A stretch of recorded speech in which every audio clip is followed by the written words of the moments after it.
Someone else is in the studio. We do have an economist and also the CEO of Elim Capital, Odhiambo Ramogi.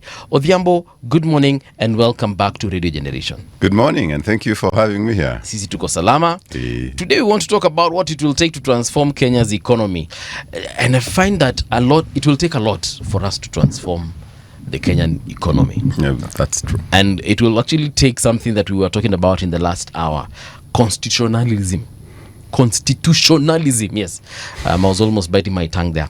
But yeah, we will need for Kenyans to be patriotic, our leaders to be patriotic, so that we can be able to just get things back on track. Actually, I don't know. We don't need our leaders to be patriotic. No. Mm-hmm.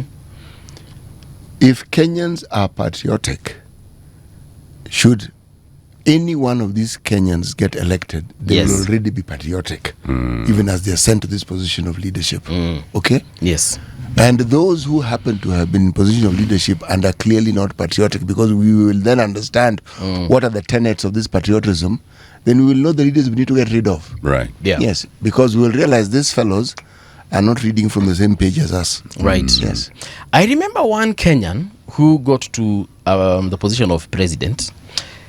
And of course, a lot has been said about this man. I'm talking about the late President Mwai Kibaki. Emilio, yes.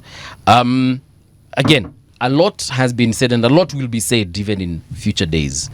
But I find that to an extent, he was a version of patriotism that was acceptable. Acceptable because if I look at the people who were before him, unfortunately, I was a very young man or a very young child. I didn't really know much about the Moi presidency, but I got to learn about it anyway.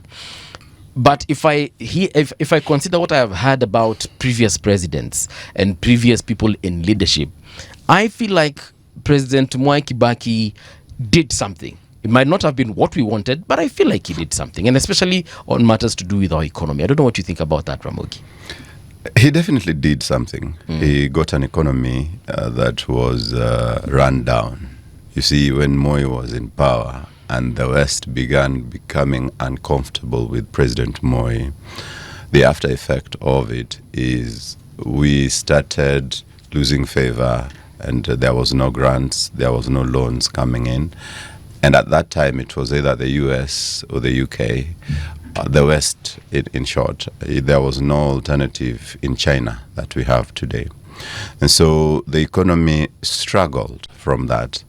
And I think Moi realized his continued stay in power will hurt the country more. And for all his ills, he decided to step out so that the country can move forward. And for that, the country is grateful. But when Kibaki came, then we started seeing change in terms of some very good development partnerships, some very good policies. In particular, the free education policy really moved us forward to the fact that the likes of Nganga Muigai today, that generation of free education from Mwai Kibaki are very informed, very well educated, and very exposed. They are able to argue facts because they are because of the free education, really. On the other hand, also capital was available. Mwai Kibaki refused to borrow and from local banks and push away the local entrepreneur or business person.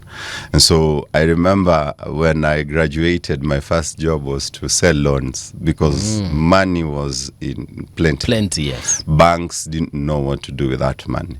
So they hired university graduates to go out and sell loans and try as much as possible to push out that capital. Yeah. And in turn, the economy responded.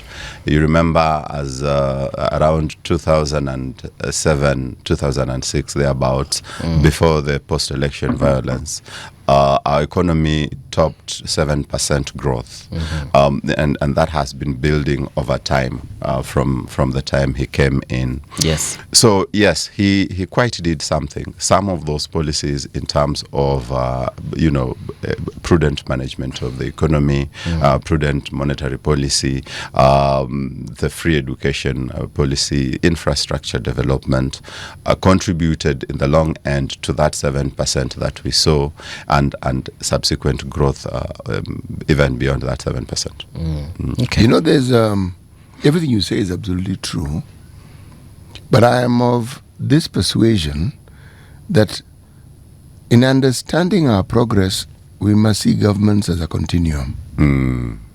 And we must be cognizant of the things that took place within a certain period of time when a certain gentleman or person was the president, and what it is that thing looked like in maturity. Right. What do I mean? There are many things that we consider were atrocities that were committed by the Moi government because they were atrocities. Many of them he could commit, like detention, because the laws allowed for it. He wasn't breaking the law. Our laws allowed for people to be detained without trial. Those are things that needed to be changed. But there's something that the Moi government, there's something that Moi did. Moi opened up learning like no other president has actually done. It's in his time that many, many schools were built. It's in his time that university education got expanded. In his time. We saw universities coming up in a way that they had not come up. Why am I saying this? Is because we take it for granted that remittances from those in the diaspora are just a given. People would not have been able to do what they've done by moving out and going elsewhere if a foundation of education did not exist. Right. Now, there's something also inadvertent. When a government is repressive, people also leave. That's inadvertent. The results may be positive, but that's not what was meant by it. People left because they realized living here was untenable for them, given what they believed and what they thought. If we look at the Kenyatta era, Kenyatta did something that Zimbabwe was not able to do. In the Kenyatta era, we were able to contain and live with the colonialists in that same space peaceably. There are those, but on this, thoughts differ completely. There are those who have completely deviant thoughts when it comes to what I'm saying. But what he did bring into being was a situation where the African had taken over literally all the major decision-making processes within government and parliament in Kenya. That Kenyatta oversaw this. So when Moi took over, we already had a government run by Kenyans. We had influence from other parts of the world, but we were running our affairs. Now, Kibaki came in and now took it to a completely different level altogether. Completely different. But we cannot be blind or deaf to the reality that the global economy and global politics had also changed within that period of time. Kenyatta, Moi, we had Cold War, we had East and West. By the time Kibaki came in, some of those issues that someone like Moi had faced with those so-called external lenders weren't quite there. And because of those changes, it is Kibaki who took us to China. Because yes, it's actually Kibaki who took us to China the first time. Yes, and that has its pros and cons. Yes. But before I forget, let me also mention that the ills of Kibaki is the 2007 post-election violence. How he sorted it is, one, the Nusumkate government, but that is just to settle things. The real solution that Kibaki provided was the new constitution 2010. Yes. And so for that, I think he will go down as the guy who gave us the legacy of a new constitution as he promised in 2002. I agree with CT that Moi planted the seed. Yes. In terms of education. By the time we are saying free education, there are education facilities in almost every ward in the Republic of Kenya, in terms of a primary school, in terms of a secondary school, in terms of a polytechnic, and universities were also available. Of course, it took it to another level because some of the places, like I remember growing up in Mombasa, we used to say Mombasa haina university. Sasa hata ukisoma kwa bidii unaenda wapi? But now Mombasa has a university. Several, actually. Yes. No. In terms of indigenous, you see, there are there are campuses from Kenyatta University, but an indigenous university, Technical University of Mombasa, is there. In Kilifi, there is Pwani University. And so I agree that Kibaki took it to another level. Now, my problem is this China thing. It started as an innocent thing that our contractors, our local contractors, were corrupt. And they were corrupt the bad way, if I can put it that way. Ramogi, those people took corruption to unimaginable heights. It was an extremity of corruption. They were introducing something we'd never seen. People are paid to do things which they never do. Yes. And they're paid. Yes. So the local contractor was receiving money from the government and not constructing the roads, not constructing the bridges they are expected to do, not doing the development they are expected to do. And so Kibaki solved this by going to China. The side problem to this is that the Chinese were also corrupt. You give them a deal of 50 million, they give you kickback of 10%. Standard, whether it's 50 million, 5 billion, 50 billion. You just know, you give the deal to them, you have your cut of 10%. Right. But they got the job done. So this encouraged not only Kibaki, but also everyone else after him. Now, when Uhuru came to power, and the governors as well, even the governors started engaging the Chinese for some of these local construction projects in the counties. There was an embarrassment in Kakamega during devolution conference at that time. Oparanya was governor. And they were to launch something, and they get to the site, and everybody has to wait for the Chinese guy, the contractor, to come and, help them, because there is nobody from the county who understands. There. It was very embarrassing. And so that is a big issue for me as an economist. Now, it's a bigger problem now. And the reason is, you see, we measure growth by the amount of money that the government releases into the economy. So if, for example, the government's expenditure this year is 1.5 trillion in the economy. And so part of our measurement metrics in measuring GDP is that 1.5 trillion.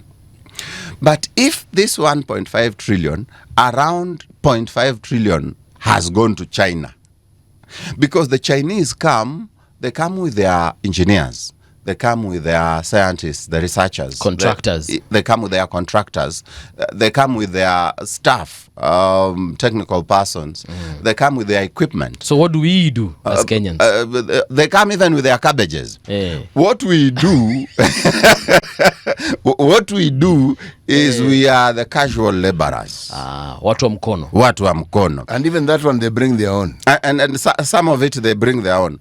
And when we get an opportunity, we are treated like that cabbage you are talking about. Yes. So you find that if you gave a Chinese a contract of 100 million, what ends up circulating in Kenya is, say, not more than a fifth of that, because it's just paying the casual workers, and the rest goes to China. And so that, that circulation it helps create what we call the multiplier effect. So that now, when I get 1,000, I give it to Mama Mboga. Mama Mboga does business with it, buys, and when she does her things, tomorrow now she has 2,000, and she gives it to someone else. That someone else tomorrow has 4,000. That's what we call the multiplier effect. You do not have that when you take the majority of your construction money to a foreign country. Yes. And so I think we need to solve the issue of corruption and bring back that money to the Republic of Kenya. These, again, and I'll take us back to Kibaki. I do not understand how a president who brought in the development that you've spoken about opened us up to, the Eastern world, gave us a new constitution, but that particular person still ended up being very unpopular.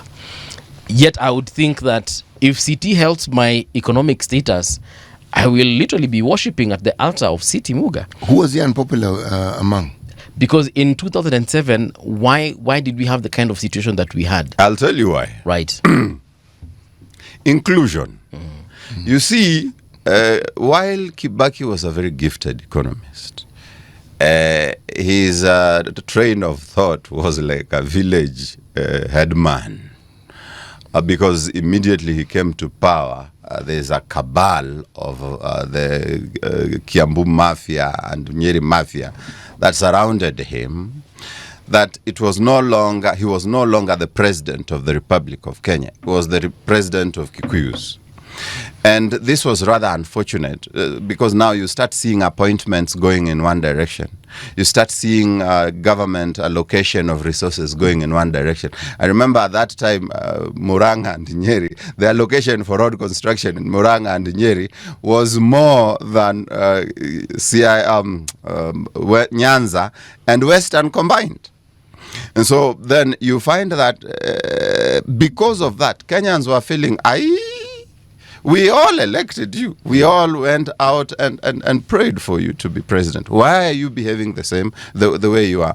And so that brought a narrative in 2007 of 42 against 1.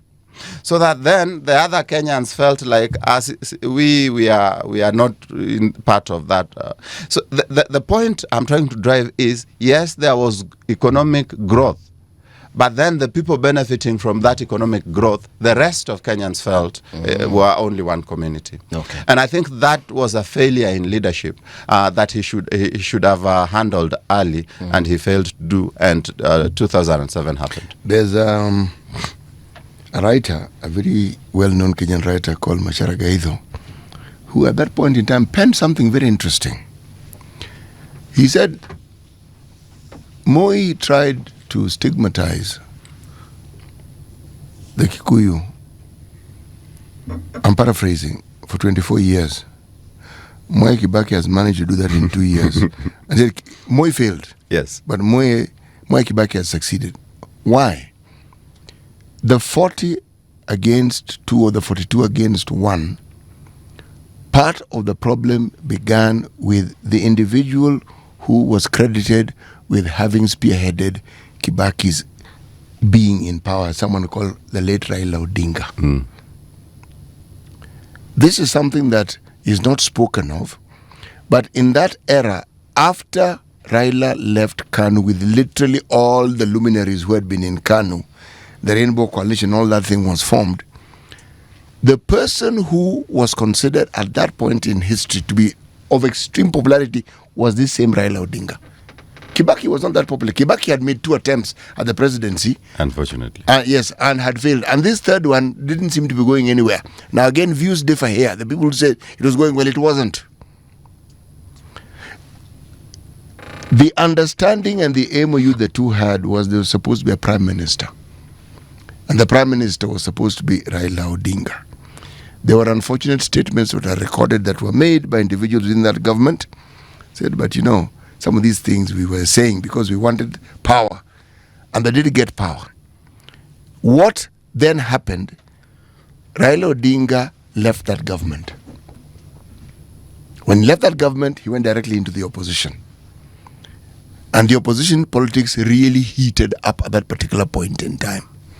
By the time we're having problems in the year 2007, after the elections and so forth, there are those who argue again that election was won. Why? Because at a certain point in time, power went off, the transmission of results failed. But what is unfortunate about that particular time is that Raila Odinga was leading by 2 million votes. This is something that anybody can check. It's in the public domain. So, the seed for the sort of discord that we were seeing that erupted into the violence we saw, one could argue the seeds had been sown. But if you ask me, this pot had been boiling for some time. It had. It didn't start boiling then. Yeah. Yes. And I think that's the major problem of inclusion. You see, we say that economics is about production. And after production, immediately after production, the next word is distribution of resources. Yes. Yeah. Who gets what, where, how, when. Now, if Mwai Kibaki had, created the impression that he is the face of Kenya, he is the president, the representative of every Kenyan, and created that sense of belonging for every single Kenyan, there would not have been 2007. Okay. The post-election violence, it would not have been there. We would have loved each other as countrymen, as we should, as we did in 2002. And I hope that we probably can repeat 2002 in 2027 in an inclusive manner. Let's fast forward, or rather not fast forward, but let's forward now to the presidency of President Uhuru Kenyatta. Economically, where were we? What happened to our country at that time? Did we gain? Did we lose? Was it just stagnated? Where were we? For lack of a better word, Yes. I think Uhuru Kenyatta's leadership was the most unsuccessful. And I'll tell you why. He Please do. had all the right ingredients. I mean, it was literally in his presidency when we now implemented devolution. We implemented devolution. He had a new constitution to work with. Yes. The environment was set. Perfect. He had very good approval ratings after the sympathy of ICC. The country was okay. He had everything he needed. Emilio Mwai Kibaki had worked hard to ensure that he'd laid a good foundation for infrastructure development in terms of economic policy, both monetary and fiscal. We are in a He good was place. literally even adopting the Vision 2030. He had the Vision 2030 to actually drive his thought process. But the leadership was underwhelming. The outcome of it was underwhelming. At his last State of the Nation address to Parliament, Uhuru Kenyatta comes to Parliament and now tries to make sense of what he was doing for 10 years. And he called it accelerated development. In simple English, I borrowed a lot so that I can do a lot in 10 years. Which I didn't do. So you find that there was a lot of borrowing, heavy borrowing, that so that he can do the SGR. Now the SGR is a big conundrum because on one hand it is unsustainable. The amount of money that was used to construct the SGR is too much, so that then it cannot repay itself, even in 10 years, even in 20 years. It cannot repay itself. It's too much. And so you find that now every now and then you need to forget about it as a government and just pay the loan without thinking about the income coming from the project. And so for that, I would say that Uhuru Kenyatta failed us in a big way. And I would not wish really to do a proper review of his leadership. His presidency. It Okay. is within that presidency that we first started hearing from civil society about state capture. He Because it was about business really for him. He is the one who admitted publicly that we lose 2 billion shillings daily. Then now we were just told recently that it's ballooned to 3 billion daily. That's possible. And the worst part is when cornered about the state of corruption in the country, anasema sasa mnataka nifanye nini? Is like telling you I'm helpless, I'm powerless. There's a cabal that is controlling the country. I am not in charge of the country. You see, that really puts you in a very awkward position, because this is someone elected by the people. This is someone who is the Chief of Defense Forces of Kenya. This is someone who is the ultimate in terms of protecting our interests, our safety, and he's telling you he's powerless. Let me ask you, Ramogi, what really could he have done? Because now we also have a president who is in a similar position. Well, he's not the one who's told us that he's losing 3 billion daily, but the point is that money is being lost. So what really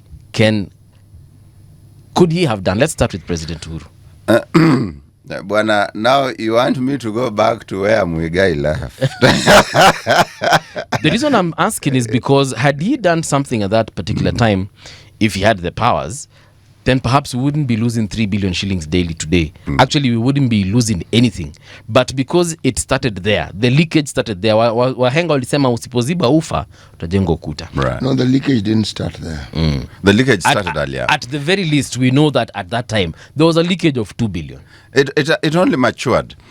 The president, number one, is the commander-in-chief of all the armed forces of Kenya. In other words, he has the force. He has the power of the gun. You do not tell me you are helpless when you have the instruments of security under your leadership. Number two, the president is the face of the government. What you do, people follow. When you come to tell us 2 billion is being lost every day, why do the people serving under you have so much confidence to steal? Is it because you yourself, they know you are stealing? And so you lack the moral authority to come and tell them, stop stealing. Because they know you stole in SGR. They know you stole at Eurobond. They know there are projects that are yours, yako mwenyewe, like the expressway. And so they also say, kama rais mwenyewe anajijenga na pesa ya serikali, mimi je. Sembuse mimi. So you find that he had the opportunity to say no. Because they are not broke. Those guys are not broke. He had the opportunity to say, no, I will not steal because we need to take this country forward and I need to fight this thing called corruption. He did not fight corruption. He did not fight corruption. Okay. He had the sword in his hand and he would slash anybody who stood in his way in the fight against corruption. He did not use it. Sasa mnataka nifanye nini? If you knew you are so powerless, why did you even ask for the presidency in the first place? Good question. But bear one thing in mind. You ask when you ask the question. Yes. What could he have done?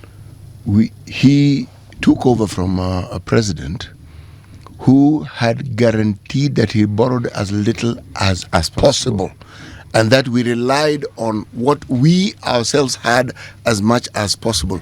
Why did he change that? Why did he more or less do the complete opposite of what the other president had done? Mwai Kibaki's time, we never borrowed more than 5% of what we needed. 5. And we still had some very splendid development projects. We did. Yeah. We did. But from our own resources. So we expanded Kisumu Airport. We did Thika Superhighway. Yes. I think it's at that time that we started the expansion of the port of Mombasa. So, yes. Because I remember when Uhuru and Ruto were elected, that's the first project they went to inspect. And we never borrowed more than we needed. So the reason I started by asking about Emilio, then we got to Uhuru, and then now I want us to talk about President Ruto is because... Yes, President William Ruto. No, I don't want us to talk about William Ruto yet. The Uhuru presidency must be seen for what it did. When you add to what was left another 6 trillion in borrowing, you are not paying the debt of that 6 trillion. Somebody who comes after you is going to pay that particular debt. Yes. It shouldn't be an issue if that money is actually used for what you said, for development. Because you know why? If that development actually occurs, then the economy will automatically grow. If it grows, it will be able to manage the repayment of that loan without a problem. COVID notwithstanding. Sorry, carry on. No, go ahead. I mean, let me just take an example of the SGR.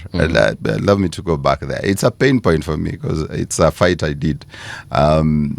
The SGR was constructed with over trillion shillings. A trillion shillings. The painful part is that the Ethiopians did a similar project for around 30 billion, equivalent of 30 billion Kenya shillings. And we are told that, and theirs is longer, and theirs is double. Ya kukuja na ya kwenda. So they did twice the thing, longer distance for a fraction. Correct. Because it's not even half the amount. Yes, it's a fraction. But Tanzanians are also doing the same thing. Because when you compare 30 billion to 1 trillion, Yes, there's some 970 billion there. Yes, and so it's very unfortunate. The borrowing now, and you know what we economists say is that borrowing is a form of taxation, because somehow, somewhere, that money must be paid, and it must come from somewhere. And we guess where that somewhere is? Me and you, our pockets. And so we will pay it. We will pay it, our children will pay it, our children's children will pay it. And so that borrowing then destabilized the economy to the extent that there's a lot of uncertainty. You're not sure whether we will be able to pay Eurobond 1 and Eurobond 2 and the SGR loan. And even then, you don't know where Eurobond 1 went. We still to date, no one knows where Eurobond 1 money went, because it never came into the consolidated fund. And that Eurobond 1 money, my imagination is that it is the same money, or rather many of us think that it is the same money that was used to lend to us in Eurobond 2. So yeah, it is a bad place. Are you alleging that someone borrowed money using the government of Kenya, and then took that money, and that came back and lent it to you? So now they are coming and they're lending it to us. Correct. So here we are paying 2 loans in one. Yes. It's a speculation. It is the thought of many. There are no facts to support that particular view. If they are there, we don't have them, do we? Again, if we do not even know where the money is. What we do know it didn't get to the consolidated fund. We know. Exactly. Yeah. Because that is, any money that gets to the consolidated fund is the public domain. You will know. Yes, it's not some secret that is held tight in a vault. No, anybody who cares to know, you will know. Yes. All right. So here we are.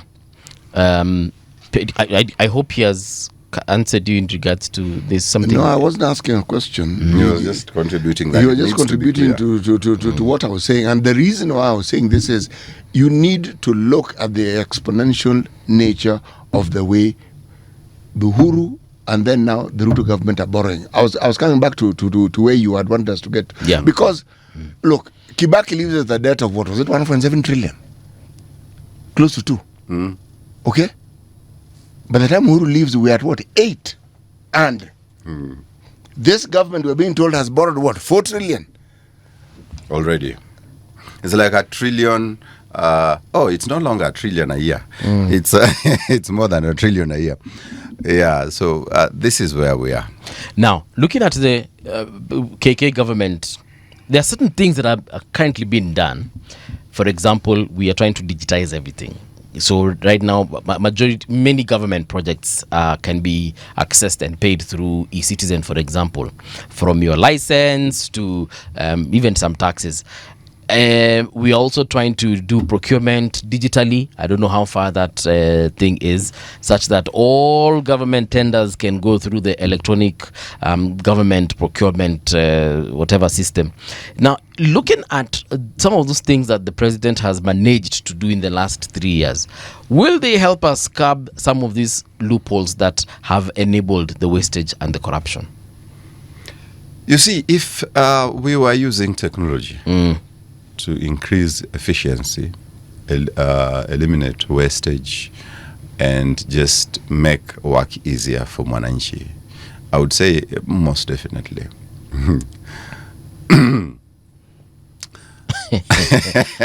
Okay. Why the dramatic pause? But yes, continue. No, I'm thinking. Yes.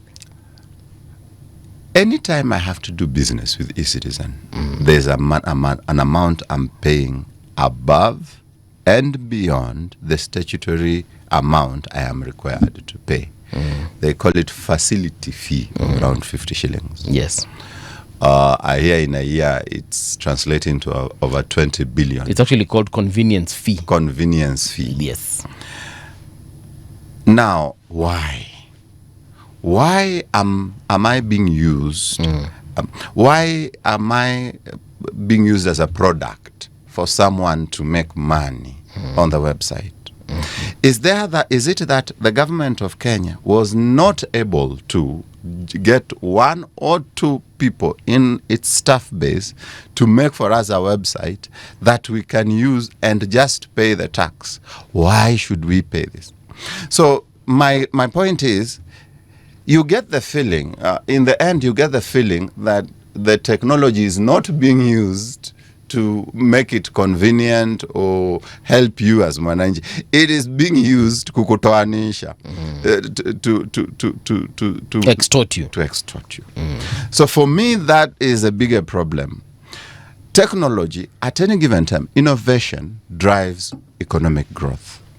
And I am supportive of the idea that procurement needs to be digitized end to end. We have it digitized in terms of the advertisements, the application. You can get the application forms online. We did not have it end to end, where I don't have to go to some box at Treasury to put in my bid. Your tender, yes. Yes, I can just go online and do end to end, and with it be sure that somehow my bid will be seen. Because the problem in the past had been, if you apply online, chances are no one will see your application. But if you put it in the box, they cannot deny it, because at the time of opening, it's all there. And so technology is a driver of growth. However, I think this problem of corruption has crept in, and technology now is just being used to extort, to bring in all the money together, and then they decide who gets what where. Yeah. Yeah. Now, is that, again, the question I am asking is, will that help us, first of all, stop the wastage, convenience fee notwithstanding? The wastage had never been an issue of lack of technology. You remember there was IFMIS. I think IFMIS came around Kibaki's time. Have they stolen in spite of IFMIS? They have. The wastage has been there through, and it still will be there. Somehow, somewhere, for as long as people want to do corruption, it really doesn't matter what technology is there. They will still steal. The point for me is it makes life easier for mwananchi. It makes things to move faster. Because if things can move faster, then it means those of us who are doing business can do so without having to wait for 3 months, 6 months, 9 months for a passport, 6 months, 9 months for a registration certificate. You get it faster, and that helps in growth. But in terms of corruption, I would not say this will stop corruption. When I look at the quality of the folks also in cabinet compared to the other folks that had been in previous governments, because at the end of the day, I believe that whoever is in charge of these ministries, whether it's the CS level all the way to the principal secretary level, in one or another, they determine how those ministries will be run, and by extension, how we shall be able to receive services from the government.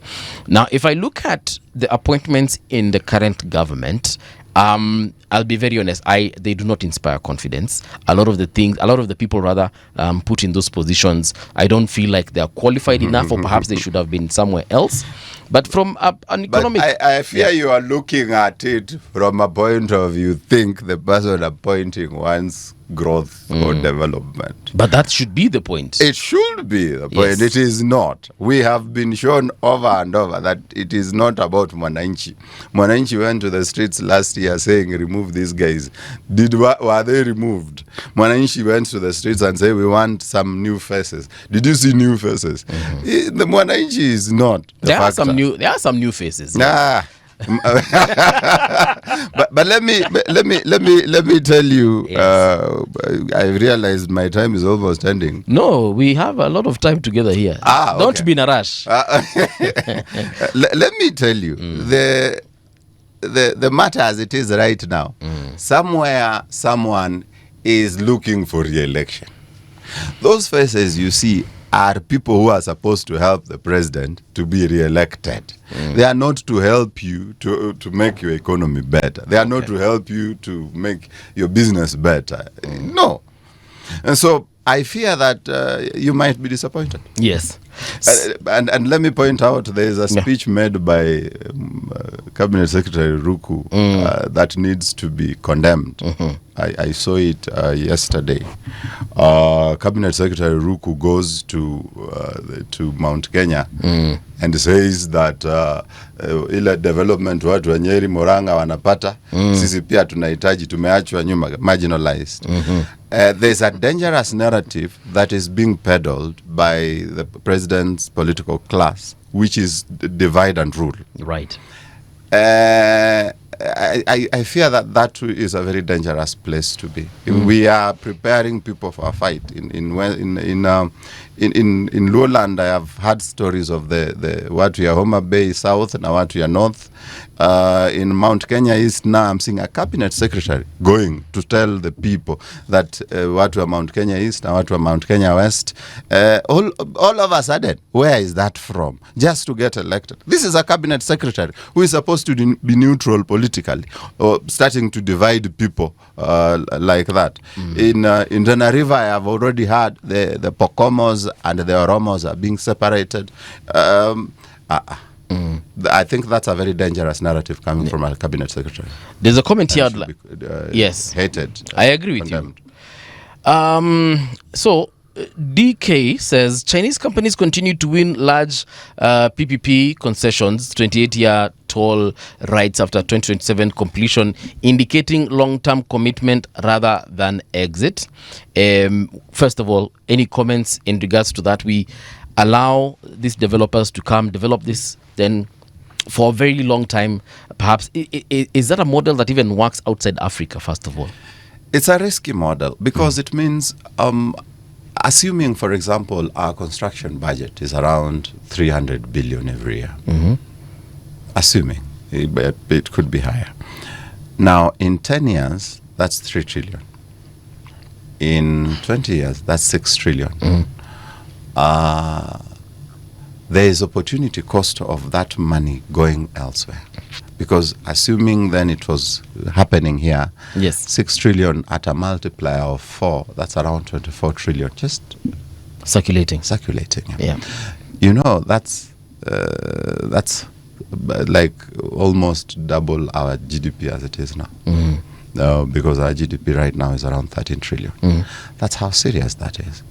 So if we keep taking our money elsewhere, we are growing China while we are remaining with a begging bowl to China every now and then, help us to do this, help us to do that.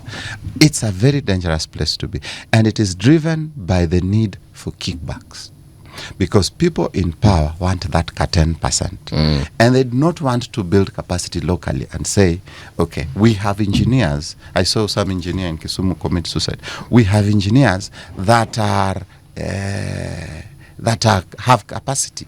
Can we help them come together and help them build capacity? Start them with a small road. Start them with a small project. We are not doing that. We prefer that money goes to Guangzhou and then we open an account somewhere in Hong Kong or China. Our account in Hong Kong is being credited with 10% of that money. Shindwe. Nazlin says, should the finance ministry be the one tasked with distributing money when they are often politically motivated? No, it doesn't work that way. It's not them distributing money. We have a budget-making parliament. And they determine, hopefully, from an informed position of what it is that is needed, and then determine how the money should be allocated. And that's why you have ministries. It is through these ministries, and again now through the devolved system, that the money is distributed. Now, if they mean that once you have looked at this structure, that money, the treasury then takes the money to all these, should we say, points of distribution, then yes, that's what happens. But it is not them who actually are the ones who determine where the money goes. It's not them. Yeah, if I mean, there's the allocation that comes from Parliament. Parliament has the power of the purse, and it is them to allocate. But I mean, by law, and I think that's where we need to go to constitutionalism.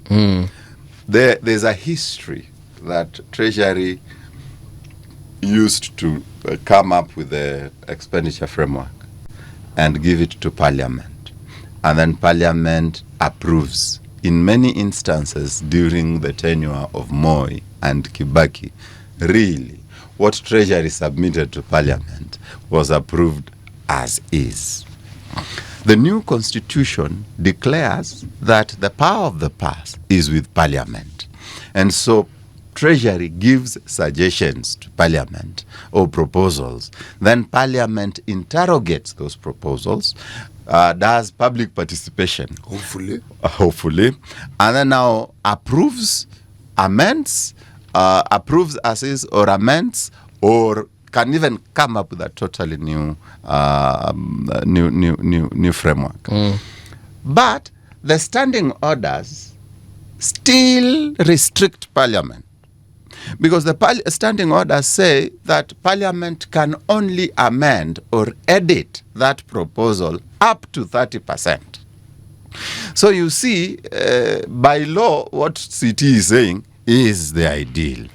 By practice, what DK is saying is in practice.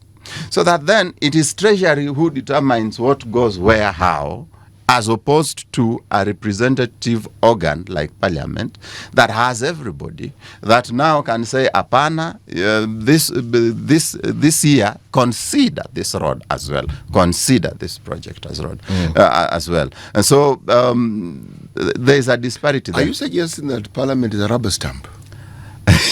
But it has been for a very long time. I understand. Let me ask the question again. Are you suggesting that under the new constitution, Parliament is still a rubber stamp? Under the new constitution, by law, it is not a rubber stamp. But by practice, the Parliament of Kenya has failed. It is a rubber stamp. We have seen it over and over. You saw when the finance bill was taken to Parliament, and Mwananchi is saying, we do not want that bill. And then Parliament goes ahead and rubber stamps it because the boss at State House has said it should be passed. And then immediately the boss changes tune and says, no, but I will not assent to this bill. You see them singing again and clapping. Yes. And then they also went ahead and implemented what they had been told to do. So in this discussion that we've just had, where does the Ministry of Finance or Treasury, where does it come in? But doesn't Treasury just implement what it has been handed to? No, not the implementation. What is being implemented originated somewhere. Where did it originate from? Parliament. No. Doesn't Parliament make the budget? Parliament is told what to approve. Okay.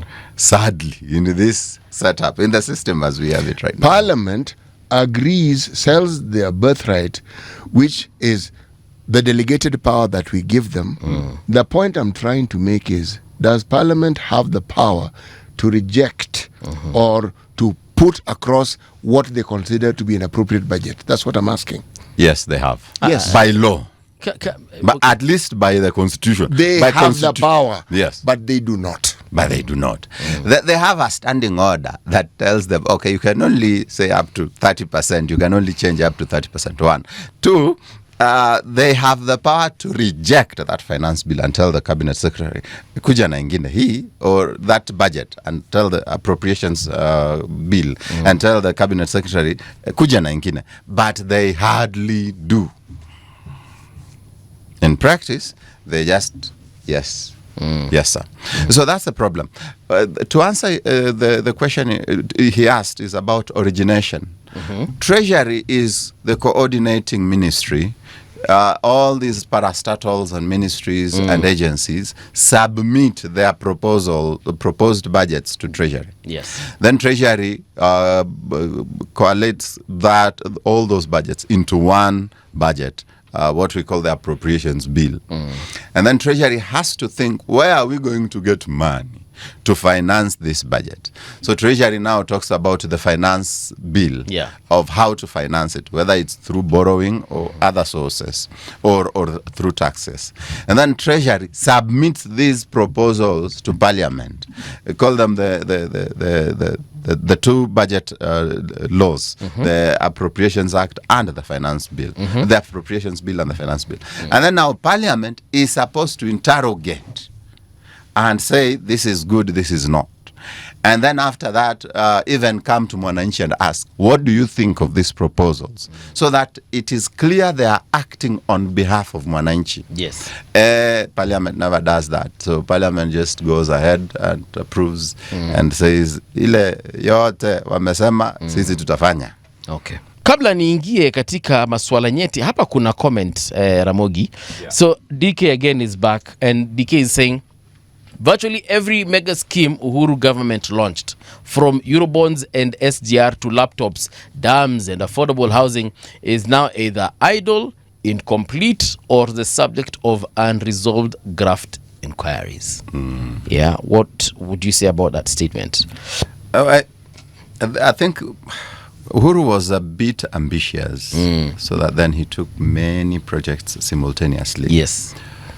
In execution, we say focus on 1, 2, at most 3. And then the others will look into these 2 or 3. Now, if Uhuru decided that his primary work as president would be 1, infrastructure, and 2, say small business. Yes. You focus on these 2, and then it helps you to create a multiply effect, as it were. And they help you to manage or to do the others that you probably will not be focusing on. Right. He failed to do that. So there are too many small things here and there. Aurora and Kimarer, there was the other dam, I think, in Kitui. I can't remember the name. Thwake, I think. Thwake, yes. So there was Thwake Dam, then there was the SGR, then there was the the laptops. So there are so many things that were taking the monies from the treasury, but never quite got there. He called it accelerated development. Granted, some of the thought process that went into some of these ideas were very good. But if you ever want to do anything, you must sacrifice a good idea for a great idea. Uhuru Kenyatta failed to do that. Ultimately, and I say this advisedly, he's a very good guy. But in terms of leadership, there was simply no leadership to prioritize, to lead, to guide, to be a role model. Because if we usually ask ourselves, okay, so this amount of money that was borrowed during the Uhuru government, we have nothing to show for it. And I'm just thinking that perhaps could it be as a result of the stalled projects that never probably took off? Does that mean that the money is still somewhere in our government waiting for, that particular project to be paid for? Kimarer was eaten. Galana Kulalu was eaten. SGR was eaten. At least you have the SGR. Yeah. Even if it ends, someone called it the railway to nowhere, to someone's farm. But at least we have it. The laptop was eaten, and there are several monies that were in principle, that money is not there. It was eaten. It was eaten. Long story short. Tuache kuitetea sana. But it is actually not true to say that there's nothing to show for it. There's nothing to show for 6 trillion. And I'm trying to... Yes. If you say that, then that is correct. Yes. Because there were some... And again, it is correct if you're speaking anecdotally. If you're being precise, there are very many projects that were started. That is something you can see it was started. It was not completed. There are those who would argue this, that any major project that a government begins, it is unlikely that they're the ones who will complete it. Somebody else will come along and complete it. Like, for instance, if you look at the roads in the country, They started with Kibaki, not even Uhuru. And they have continued because of the nature of that particular business. If we were to speak factually, then we would have to pinpoint specific projects that we were told the monies were for, because the borrowing was with certain projects in mind. And we would argue, for this project, this is what we borrowed. Like the Aurora Kimorer one, that is straightforward. When we speak about certain monies not coming in, we know this is what was borrowed and this is what hit the consolidated fund. There are many other projects that were spoken of. Some were started. The SGR was started. Again, it continued. It ended up in Duka Moja in Naivasha. Okay? So, and yet, we know full well that the plan was not for it to end up in Naivasha. Right. The plan was it goes all the way. It was supposed to go in until we border our border with Uganda. Okay? Now, the thing about what people who understand these things, people of Ramogi's ilk have said, is budgeted corruption. You start a project when you full well know that you are starting it so that you can justify the borrowing of the money. But you have absolutely no intention whatsoever of actually doing what you said you would do. That particular argument lends credence to projects that we consider stalled. Because the money was given. The project was not completed. Right. So you would assume that the monies that was meant, some of it which were meant for the completion still exists. But in our situation, that money does not exist. It doesn't. So you ask, so where did the money go? Because the project is incomplete, and yet we had money to complete the project. Yeah. City, I subscribe to your school of thought fully. There are, however, some that was able, would have done one if he was willing to. For example, how long does it take to plant maize in Gelana Kulalu? How long? How long does it take to procure a laptop for young people? If indeed We are serious about it. Yes, we are serious about it. The way Kibaki said, leave everything else. Make sure those children go to school. I don't care if they don't have uniform. We will get them uniform as they go to school. As long as they're not naked. Yes, you understand that level of commitment. Yes. That was missing. Of course, there are projects like now I hear William wants to complete the SGR to Busia because that was their understanding with Raila. There are projects that, the next generation will pick it up from where you left it, but at least the budgeted amount did what was intended. Let me ask, that SGR, if completed successfully, what kind of economic opportunities will it have for the country? If it is completed at a certain cost, not just if it is completed. That's why I said successfully. Yes. That means cost implication, Yeah. timelines involved here, and so on and so forth. Transporting things with the railway is a lot cheaper, ordinarily. Forget SIA too. Ordinarily, transporting things through the railway is a lot cheaper, it's more reliable, it's a lot faster. Assuming you have a trailer coming from Mombasa to Busia, that trailer might take up to even 2 days. Yes. If you took a train and you put all those containers in 10 trailers on that one train, and you told that train to go to Busia, it would probably be in Busia on an SGR proper, maybe in 6 hours. So that then you see about 18 hours have been cut off from the journey that good is supposed to take from Mombasa to either DRC, Rwanda, or Uganda. And you've multiplied the capacity. So it really makes goods to move faster. And when the goods move faster, it means business is moving faster.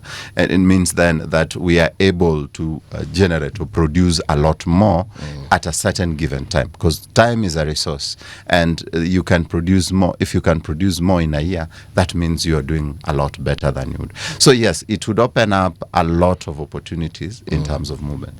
But then there's also the part where there are communities in those parts of the country that feel like they are not able to take advantage of the economic situation in Nairobi. There are people who feel like, you see, the wandugu zetu wa Masai, wa Kajiado, watu wa Masaku, watu wa Kiambu, they have the advantage. You can produce anything and bring it to Nairobi very easily, or so we think. But then there are those in Kisii, there are those in Kakamega, there are those in Siaya, Busia, that would feel, how do we take advantage of the market in Nairobi? Because the biggest market is Nairobi, and Nairobi controls about 60% of our GDP. And so when then we have a railway line that can ensure I put my perishable goods on that train somewhere in Vihiga or in Luanda, and I know in about 3 hours time it will be in Nairobi, and I am able to take it to the market, it just unlocks certain opportunities that are very difficult to access right now. Yeah. We're also seeing a lot of projects being done as far as energy is concerned. For example, the cabinet, through their sitting yesterday, have approved some new model to ensure that we have a larger energy production capacity in the country. What I understand, again, is that we are already, from the capacities that we have huge potential that we are not using. But the costs that we are being told are needed to extract that capacity, for me, they're not making sense. When I listen to engineers and then I listen to the politics, I'm like, are we saying this? Where are we as far as that is concerned? So let's talk about energy here. Our manufacturing kidogo iko chini. I'm always for the idea that we need to do some of the things that China is doing for us and India is doing for us. I believe we can do it here. We just need energy production. From your perspective and where you sit, are we able to unlock our energy potential in the next, even say, 2 years? When you say potential, I think what you mean is what we are producing versus what we are using. Yes. And also what we are able to produce. So I'll start from what we are producing versus what we are using. What we are producing is more than what we are using. You'd find that, for example, I was complaining somewhere that I don't like the way Kenya Power treats people in our villages. When a transformer goes down, they can take even 3 months before replacing it. 3 months? Yeah. Bro, that's a 3 months. And even 9 months. And you people still pay tax and pay for power. Okay. And you find that the reason they give is, Bwana, you guys are not using power. You're using power to charge phones. You're using power to watch TV only. So then you find the bills are negligible, like 300. Mtu akilipa akipeana akitoa 500 anunue token, then you find you can stay with that token for a whole month. So in other words, when we look at your region, the usage of power is low, even though there is capacity. And the reason for that usually is the cost of energy. You do not want to use no one would mind showering with hot water in the village. No one would mind cooking with electricity in the village. But if your costs are unmanageable, come on, we'll just use it to charge phones. And so, generally speaking, what we produce, the capacity we have, and what we use differ. Now, there is also these guys called independent power producers that are supposed to be standby. Most of our power that Kengen sells to KPLC is clean power. Hydroelectricity, geothermal, wind, solar. It's clean power. Why do you call it clean and not just alternate? Let's call it clean. Okay, let's go on. Because it does not use fossil fuels. It doesn't. It doesn't. The production of those things use fossil fuel at some point or the other. So fossil fuel is used in the production of these so-called windmills. And those windmills... at the point of production, eco clean. At the point where we are producing the electricity. Forget about at the point we are manufacturing the equipment. I have put aside the discussion. Please, forgive me. Thank you for assorting that discussion. Just go ahead. On the other hand, the independent power producers use fossil fuel to produce electricity. The amount of fossil fuel they use to produce electricity, of course, is a lot higher than what City is alluding to. Now, they are more expensive. You'd find that Kenya Power buys power from Kengen at, say, 6 shillings per kilowatt. These guys would do 20 or 25, which is around 5 times. Yes. And so now we are told that if we do not pay the IPPs, the independent power producers, the downtimes will be a lot, because these other sources can be unreliable or dependent on weather. So the IPPs are what makes power to be expensive. The question I've always asked myself is there a way in which someone like Kengen can produce alternate power using fossil fuel and sell it to Kengen at a manageable price that takes advantage of its economies of scale? Because you see, it does not need necessarily to hire a new accountant for that, to hire a new manager, a general manager for that. It just needs to hire some technical guys who can manage or maintain that project. And so it will take advantage of those economies of scale and sell it to Kenya Power at a better price. And the answer we are being told is, yes, they already have a source of alternate power, but it is not sufficient. So we have to get from these independent power producers as well.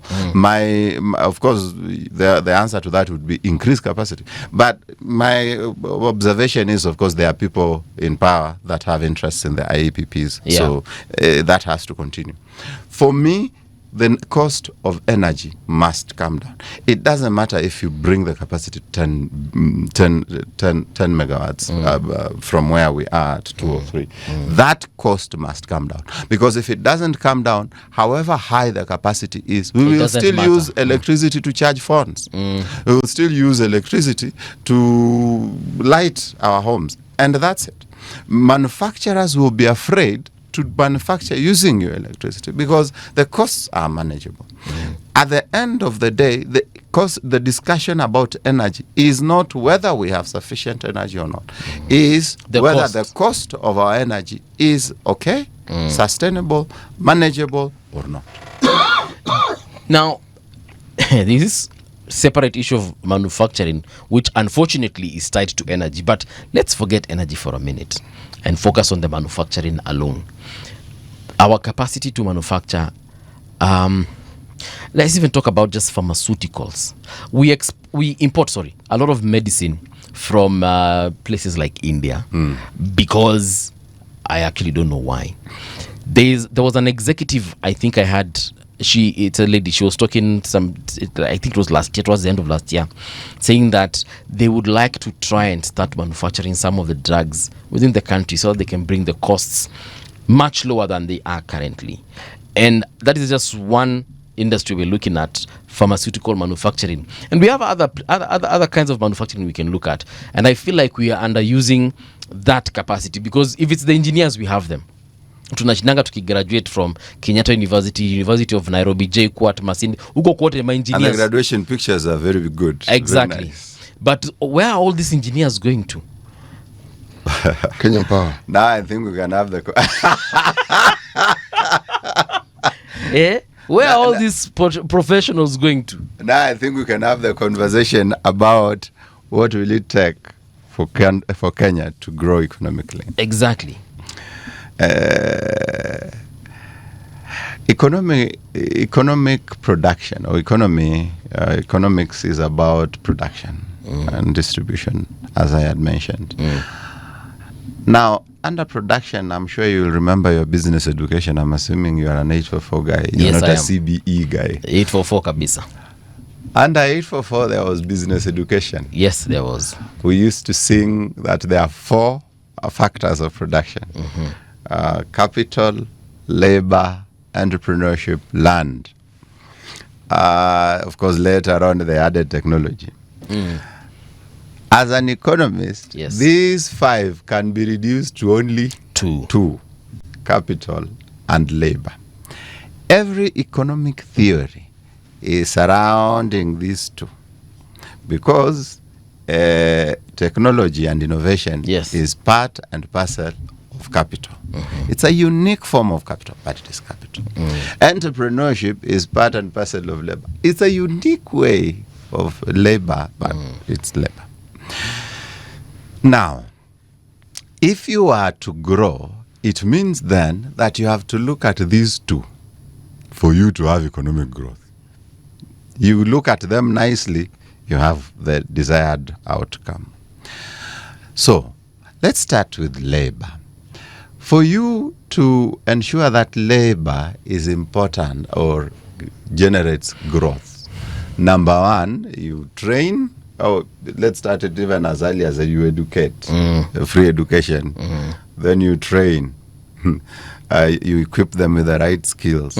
Then you create jobs for them. Yeah. The labor market has the education system as its supply side, and the employers, on the other hand, as its demand side. So what Kibaki did is he ensured, what Kibaki and the conversation we've had even with Moi, they ensured that the supply side is well taken care of. You ensure that these people have access to education. You ensure that they can access training easily, whether it's college training through TVET or university training. And you ensure that you create jobs for them by availing capital. Now, where we are right now, would I say that our education sector is doing very well, so that then the labor for economic growth is being backed nicely? Yes. Kwanza, there is a problem of capitation.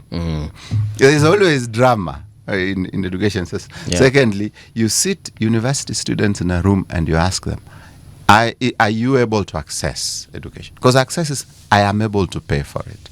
And the answer is no. Because there are many of them who've either gone home or even committed suicide because you are unable to continue with your education. So they dropped out. The ones that succeed in finishing that and coming back now to your conversation about engineers and doctors, and there are very gifted people out there that have gone through the university system and are at home. Many young people today prefer to go to TVET because research is indicating that for you to get a job after you've graduated from TVET, it will take you roughly 6 months. As opposed to a degree. As opposed to a degree, which will take you about 24 months. So and this is the average. There are those who take longer. So the university graduate, the engineer, will stay at home, while the guy who learned mechanic will get a job. The plumber will get a job. The welder will get a job.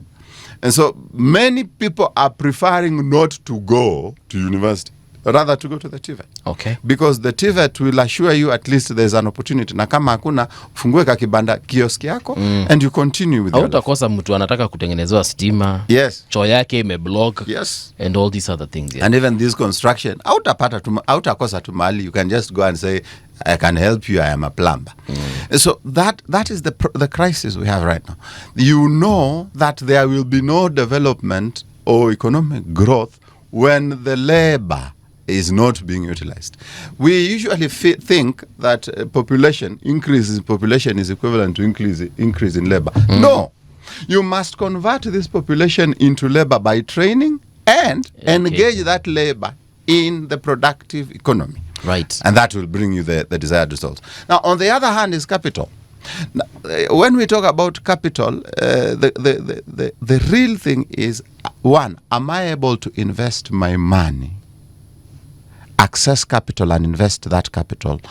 And two, is it able to give me returns? There are those who are succeeding because they are connected to government. That is an outlier. That is not a barometer of an economy that is doing well.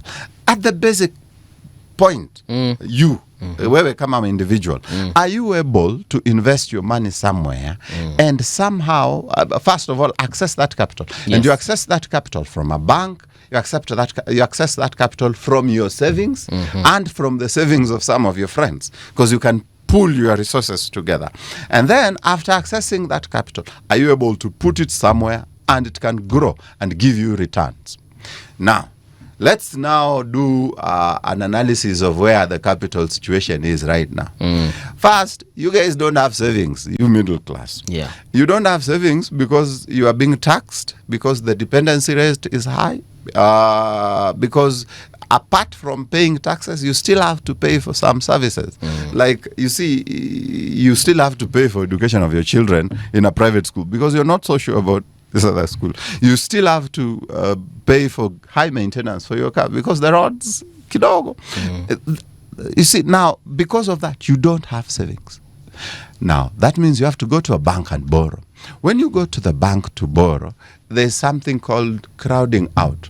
So the cost of the loan goes up, courtesy of high interest rates, but also you are not exactly a priority.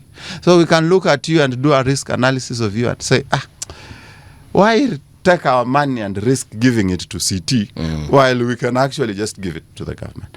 The point I'm trying to drive home is there cannot be growth if there is no clear emphasis on how to develop labor and how to utilize capital in a nice mix that will bring the economic growth desired. So basically, what I've understood is the fact that we have all these graduates that we are churning out from our universities And are not utilizing. So then my question would be about the places like China, places like India, and I'm using this as examples because that's where I see every time I read my medicine bottle, it's coming from China, it's from India. Kerala, naonanga tu hapo na majina zingine sielewangi vizuri, but najuanga imetoka huko. Wewe umekumbuka Kerala because of Raila. It was a familiar word, yes. To answer your question, and sorry to cut you short. No, it's okay. I've remembered the question you had asked before I took myself and became a lecturer. To answer your question as to why we cannot produce some of those drugs locally, I'll tell you that if the environment, the business environment, was favorable to investment, a few people with resources would have come together, even a few pharmacists. You see the way doctors come together, create a doctor's plaza, and then they are getting rent income as they... A few pharmacists would have come together and created some of those drug manufacturing companies, put their money together and started. But there is the whole point of, will I get returns on my investment? Is the cost of doing business manageable? Is the government policy, whether it's tax policy, whether it's these costs and levies, whether it's a regulatory framework, is it favorable for business? Or will I need to bribe several people for several years in a way that is unsustainable? Okay. So you find that because of that, the investment in that sector becomes difficult. Manufacturing must have an conducive business environment. In the absence of a conducive business environment, manufacturing is capital intensive. It is requiring a lot of capital and has a lot of costs. The moment then you do not create an environment where the costs can go down, manufacturing will not thrive. You see, I like what you've said about pharmacists or doctors, people in that industry coming together and saying, look, we need like some 10 billion. I know we wouldn't lack investors, even within our own continent. Absolutely. I know we wouldn't lack investors, whether they're coming from Tanzania, Uganda, Zimbabwe, Zambia, South Africa, to say, look, we need to set up a manufacturing for something as simple as ARVs to begin with. Yes, and our life depends on some favor of some guy elsewhere. When President Trump wakes up and he's angry with Africa, tunaenda bila ARVs for 3 months. So why? No, we free ARVs. ARVs are available in the market, And just like you can get them from the US, you can get them from India and China. It is because the ARVs that we've received for the longest time is free. Was free. And we were used to it being free, so the idea of buying it did not feature in our plan. And in our budget. ARVs is just an example. We have many other drugs that we honestly do not have to import. But we're importing because, for whatever reason. Do you know what it takes to be able to actually be a big player in the pharmaceutical industry, say like Switzerland or India? India simply ignores patent laws that other countries have, just for starters. And they produce generic, yes. Now the problem with anything that is generic is this. It doesn't afford you the same guarantees as the ones which are patented. Okay? They will definitely be cheaper because the economies of scale works in a place like India because of the population and their production capacity. Okay? Now, anything that has to do with any advancement in industrialism in any country has to do with not policies, everything notwithstanding power production. We have the capacity to be able to do exactly what we say. But we talk more than focus on what we need to do. Something called geothermal power. You hear me talking about Kenya should look at Iceland. Iceland has geothermal power like us. Iceland has attracted manufacturing because they produce what? Power through what? The geothermal process. And it's a lot cheaper. It is cheaper because if you look at, we're talking about Kenya, you're talking about Olkaria. Some of the turbines that we have there are 35 years old. 35, just add 3, 5. Okay? You know how it works? That steam comes up, runs the turbine. It goes up, it goes back again, meaning that turbine is constantly running, and those turbines don't break down like today, tomorrow, and the day after. We have barely used 10% of our capacity. Barely.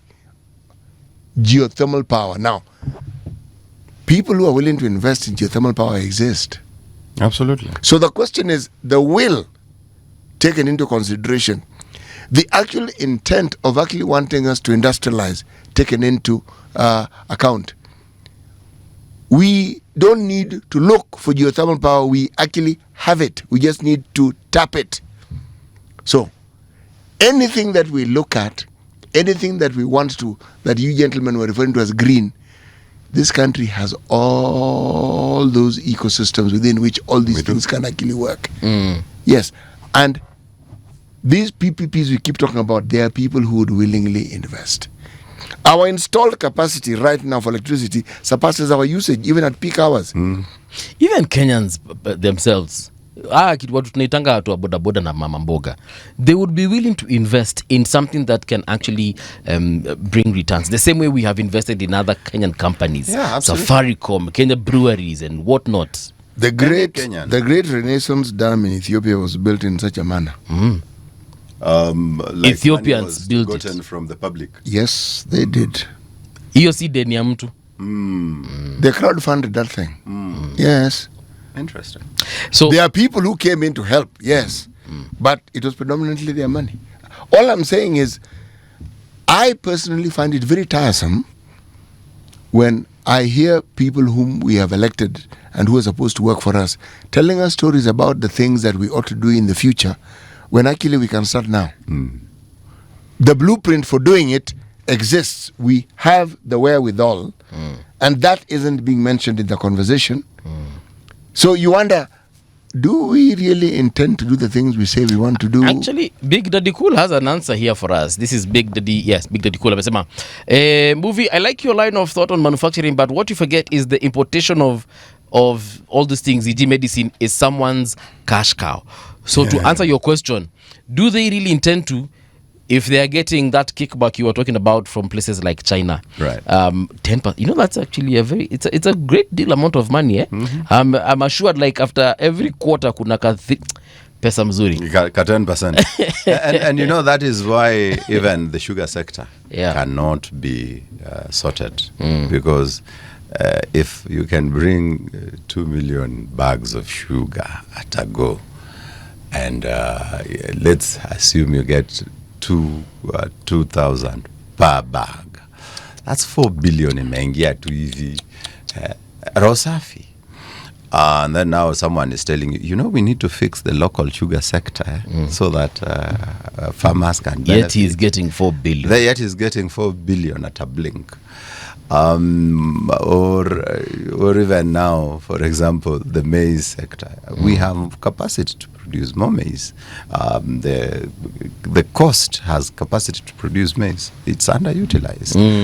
Even parts of Ukambani have great capacity to produce maize. It's underutilized. But rice also. Rice also. In fact, I think we can produce a lot of rice in my hood in Siaya and Kisumu. It's not being utilized fully. And you know why? Because if you can bring 2 million bags of maize, and then you get it there at less than 1,000, you come here and you sell it at 5 million a bag. That's 5 billion or 10 billion coming in just while you're seated thinking about the goodness of the Lord. Ramogi, how well did you do in maths in school? Because your arithmetic isn't adding up. No, he said 5 million a bag. He meant 5,000 shillings a bag. Oh, 5,000 shillings. Sorry. I caught it, but I know it slip of the tongue. He has to say what he means. My apologies. Don't be here. He's my elder brother. So there's that big brother thing. He may whip you. Yeah, brother. But now you see, and I know this is just now me being aspirational here, but how much is enough? Where's kula to 5 billion ama 2 billion moja na utulie? No, folks, the issue of development and the cost of cementing and institutionalizing impunity in this country in a manner that we see it manifest, what we call corruption, is actually the bane of our existence. It doesn't matter how many discussions we have when we talk around it. If we weren't hemorrhaging as we do, we would actually be able to run our affairs quite well. This is where now President Kibaki's term of office comes into being, because he was taking us in that direction. President Uhuru took us really further back. To when his father was president. He took us really further back. Now, this government is taking us even further back. But part of the problem is that they're having to pay debts. People don't want to discuss this. How much do we pay in terms of debts every single year? It's around 1.3 trillion. So how much do we collect? 2 point something trillion. Do we even get to 3 trillion? So how much is actually left? About 1 trillion. Precisely. Now, and our budget is what? So they are forced to borrow. We have the question, they're not forced to borrow. Why must we have that budget? Why must the budget be the amount it is? I mean, in all honesty, we may need to borrow. We definitely may need to borrow, because whatever remains will simply not be able to meet just fundamental needs. Probably pay salaries, and that's just about it. But what I'm asking is this. It can't be the discussion that we keep having day in, day out, day in, day out. And yet, this country has proven that it can run on its own resources. It's been proven. We can. We've also proven that we can actually work within the budget that we have. Right. Moi did it actually in his final term. Moi, not only Moi did it, Kibaki did it. During COVID, also Uhuru did it. There was no help coming from anywhere. Uhuru did it. So if we tighten our belts, like we are always told, because as it is, Kenyans are literally tightening. But here I'm talking about in terms of the government tightening its belts. And I've always said this. For example, I don't see why CSs, MPs, and other people, senators, keep on traveling. Well, we have technology. Even if you need to benchmark, it can be done virtually. Some conversations, they have to fly all the way to places like Washington, New York. They can literally do it here. If I can talk to my cousin in Germany, na tuelewane na tumalizane hapo kwa simu for even 3 hours. Why is a senator or senators having to fly all the way to these countries? Because you will not get per diem if you go to Germany. You will probably just spend. That's what I'm talking The about. cabinet secretary on the other hand Anapata per diem. anaendea per diem. Haya, tukate hiyo ya per diem. Hii maneno yote ya president kutembea na gari sijui ngapi, hiyo pia tukate. And many other places where we can tighten, you know. State House had a budget of 27 billion this year. 27 billion. Yeah, that a small building hapo hiyo. Yes. Yeah, rais tu na deputy yake. 27 billion. So if we combine all government what are they called? All these people that we're talking about, the PSs, the CSs, the cabinet, the who else? Even people in the statal heads. We can save lots and lots of money there. A lot of money that is being wasted, and we can have leaner budgets to help us get to where we want to get. This country needs someone who will be crazy enough to say enough is enough. Afanye kama Traore kule Burkina Faso. Kabza, things, although I'm not even sure about Traore anymore. Yes. But someone who would say, let's follow the law as it is. Constitutionalism. Let's respect our country enough not to rob it and then expect the best from it. We need patriots who would say enough is enough. Because when, as he has said, all these conversations rotate around one thing: leadership. If you have the wrong leadership, the ones that want to make 4 billion in a day at the expense of farmers, you have the wrong leadership, the ones who want to borrow, and then the money goes missing into thin air, or come up with projects that never quite get finished because it's a cash cow for them. It all boils down to leadership. No, it doesn't actually. It does. No, it doesn't. It does. It does. It doesn't. Yeah. It doesn't. That's the argument. Okay, what does it boil to? That's the argument that people use, and they are pointing to the fact that we elect people and then they let us down. That's essentially what they're saying. Yes. No, they don't actually let us down. We are corrupt as well. No. I'm not even going there. That's really not my argument. My argument is this. When you have the tools with which you can repair something that you need for production, and you even know how to repair it because you're the one who even bought it and it came with a manual of operation, and you keep complaining that it isn't working, you have the manual of operation and you even have the tool to repair it, what do you expect to happen? That thing will lie idle as you talk about the problem it has, as opposed to using the manual of operation to actually repair what you already have. There is a need to hold people in leadership to account. It is not the leadership. We know what people do when they are elected. We've been at this game for a long time since independence. We know exactly what people do. We know how people change. We know how they look. We know. We do not seem to want to hold our leaders accountable. to account. No. And part of it is because we somehow haven't gotten into our heads that these people will likely work for us. President and everybody who is elected, we assume they are our bosses and our lords. They are not. So long as we see them as our bosses and not our servants, then we give them permission to do exactly what they want, as opposed to doing what we want or what we need. Isn't that what we are doing by number one? Insisting on good leadership, because everyone and anyone anyone and everyone can and will be corrupted. What is this good leadership you're talking about? All these people who are elected are promising and they are convinced that's why they are elected. And they even have a track record of having done good things. The reason why we have police on the roads is because you and I have the capacity to commit crimes and commit offenses. All right? But you hold yourself accountable and you try not to commit that offense. But when you do actually commit that offense, there's someone waiting to arrest you and they will hold you accountable to the law. So the same way, we want the president and his people, his CSs and the ministers, but senators and MPs, to be good people. But when they go astray, then we are there to ensure that either we remove them or we get them back on track. Ramogi, see, it's the same thing, but from different perspectives. No, it is not. No, it is. No, I have a question for No, C, it is not the same thing at all, Paul. for CT. Under Uhuru Kenyatta is when I heard someone complain the other day that we are a very litigious society.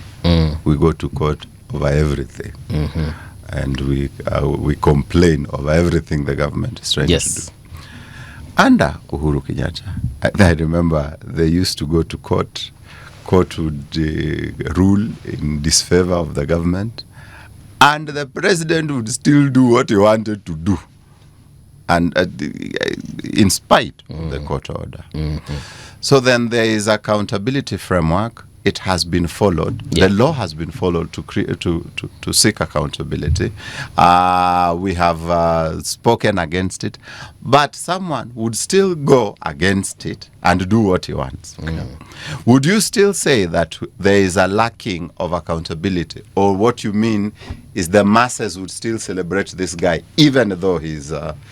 What do you understand accountability to mean? I mean, accountability is me telling you you're wrong, and disagreeing with you when I feel you're wrong. And then after doing that, you having to take account of the fact that you're wrong and either make a decision in the opposite direction or otherwise. Or face the consequences. What you are alluding to is akin to you saying that the masses approve. And because the masses approve, it really doesn't matter what a few voices like Ramogi, Mbuvi, City say, because the masses are the ones approving the doings of their leaders. No, it isn't a question of them approving. No. They actually don't approve. Absolutely. And they demonstrate that every 5 years by changing. Everybody was elected by almost something like a 70 and above percentile. It's not that.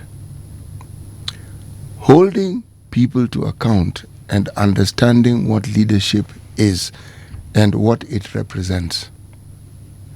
Our understanding of leadership seems to be, especially the political variety of leadership, that it is a lordship of sorts and someone to whom we must be subservient and someone to whom we must seek blessings and someone for whom we must go begging. Yet the reality is the complete opposite. Why do we feel that it is important for you to receive 50, 100, 200 shillings from somebody and not connect that the receiving of that money is the guarantee that the things that should be done for you will not be done? So long as there are people willing to receive bribes, politicians will avoid doing what they are supposed to do. And the very money that they are supposed to use to bring about that development is the very same money that they will use to bribe you. It's the connection isn't difficult, but somewhere along the line we haven't got it or we haven't understood it fully. And when we say that this poverty we speak of, that we accelerate it, what would happen if people refuse to take bribes? Tell me, what would happen? Oh, that would be a huge change. Precisely. The dignity that you have sold for 50, 100 shillings, you will have it back. That person will relate to you very differently. Very, very differently. But you should also understand that the very people who steal and come and bribe the public have created an economic system where they are sure the public is impoverished enough not to refuse their money. Actually, no, Ramogi. The system of impoverishment is not within the control of the politicians alone. In a time gone by when we didn't even have this constitution, a time which is reflected now, the majority of people who say they are farmers in this country are subsistence farmers. People lived off that subsistence farming and even managed to take children to school. Right. In this day and age, even if there are no children to take to school, for some strange reason, people can't exist on that subsistence farming and have to be supported by their children or kith and kin who have work that they do elsewhere other than there. There is a reality check that must be imposed in our minds regarding how we look at our lives and how we imbue the interpretation of our lives as given to us by others. If you cannot understand that when you elect somebody, they work for you, then you deserve the problems you have. So, City, what do you want us to do to our MPs? We go ban them in what is it called, Parliament, or No. or what? No. Because at the point of them presenting themselves, they present they present that thing that we really want, that aspiration that we're looking for, with all these promises that they give us. Actually, most of the time they don't. We elect them because they belong to a particular party, which Tribe. is supported. And yes, so Sasa. the esoteric reasons you're giving are not why we elect. No, City. The point I'm trying to drive here is the fact that at the point of us deciding whether we are voting for Ramogi or for City, we vote for that person that we think will change our lives. No, we don't. Now, No, we don't. I mean, I don't know how you vote, but here's the point. Kenyans do not vote that way. If they voted that way, you can't. the turnover every 5 years would not be as high it is. But didn't they vote this particular government because they thought it was an issue-based campaign? Didn't they do that? You yourself, you say it here. The My fact friend. that they decided to vote for this particular government, it means that they were hoping that something will change in their lives, in their pockets. They did. Exactly. They And did. it hasn't. Now, what do? They have tried. They have gone to the streets. They have made noise. They come on stations like this one and they talk about the Katiba, for example. What is it that you want them to do beyond that? I think there's something you don't understand. What I'm discussing here is not It's the something... cultural issue. Yes, and it's not as though it's going to change tomorrow. I am talking about the consistency of understanding that anything that bedevils you must never lose sight of, you must never lose thought of, and it's something you must continuously bring up and talk about. Holding people to account begins with you holding yourself to account and determining, am I worth 50 bob? Am I worth 100 bob, 200 bob? Am I worth 1,000 bob? Because the poverty you speak of is not resolved with that amount of money. Never, definitely never. If anything, it is enhanced. So, Because this guy has stolen this money he's giving you, and there is the opportunity cost for this money. yes, There is an hospital that could have been built. yes, There is some students that could have gone to school for free. yes. There is a road that could have been built. There is medicine that could have been bought. But because it was not, you receive that in the form of 1,000 shillings so that you can be party to that crime You've understood it perfectly. The opportunity cost. of it. It is expensive. Yeah, You cannot equate what you get with what you lose. correct. So CT is submitting the thesis that it is not a leadership problem per se, because his problem is leadership is a bit too linear to describe the problem. I am saying that it is the problem of every Kenyan, whether they are a civilian, they're in leadership, they're in the police, they're in the army. I So am that saying it is a cultural problem. ni sisi wote. And just perhaps to advance that, you know, it's an African problem. It is. It's not even a Kenyan problem. It's an African problem where the chief had it all. The chief had it all. The chief, whatever the chief said was Ni wa kusema. Ni wa kusema. I see it even in some of these. They'll forgive me. In some of these churches we go to, bwana, the pastor is almost God. Almost God. What the pastor says, even if you read through and you're not seeing sense in it, you see people says what the pastor says. No, it's not pastor. They are at that point the elevator is the man of God. The man of God. It's even in families where maybe some of these families, we have a family chair. Kile chair amesema Ni hivyo. So it's not even a political issue anymore. It's a culture. It's a cultural issue. But I will still insist, leadership needs to do something about it. Absolutely. As we also do something about it see, as the voters. And I think maybe that's where we would connect with CT's thesis. There is a contract. We call it the social contract. Yes. The social contract is that you as a leader are supposed to show us this is the way we walk in it, in a way that fits into our aspirations as a people. And perhaps that's where now we would say that even though there's a cultural problem, if we had a leader that was visionary enough to show us that our culture is messed up and take us in the right direction. Visionary and courageous enough. And that's why I called him a crazy guy who would want to change the system. Thank you so much, Odhiambo Ramogi. This is where we come to a close as far as today's conversation is concerned. Asante mingi kwa kuwa nami. Na kwa wale wote pia tumeweza kuongea na wao katika mtandao, tunasema asanteni tena sana.